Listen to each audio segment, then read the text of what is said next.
C'est une adresse qu'on s'échange entre mamans des deux côtés de la frontière. Le centre de santé de Danissa, géré par l'ONG MSF. Plus de 400 mères de famille ont rendez-vous ce matin-là. Elles viennent quasiment toutes parce que leurs petits sont malnutris. Après leur dépistage, ils sont vus par les infirmiers et qui les donnent un traitement systématique pour une semaine, accompagné d'une ration maintenant de prise en charge. C'est le plan Pinox. On donne aussi une ration d'une semaine et maintenant les mamans vont continuer à venir une fois par semaine pour suivre l'évolution de l'enfant.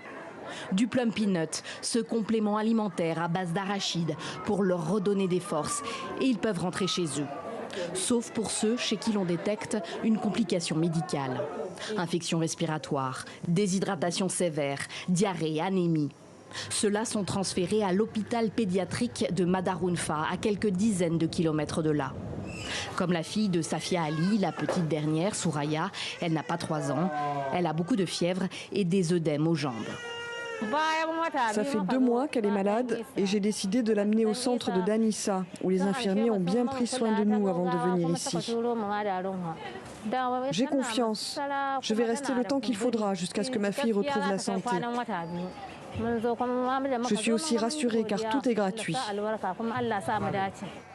Des soins gratuits pour tous, d'où qu'ils viennent.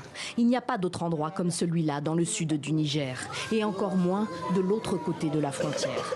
Si bien que près de 70% des patients de l'hôpital viennent du Nigeria voisin.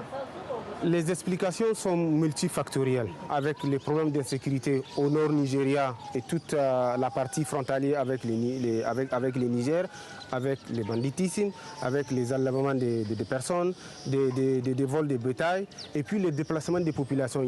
L'année dernière, il y a des gens qui ont quitté leur village, qui n'ont pas pu s'aimer et qui n'ont pas pu récolter.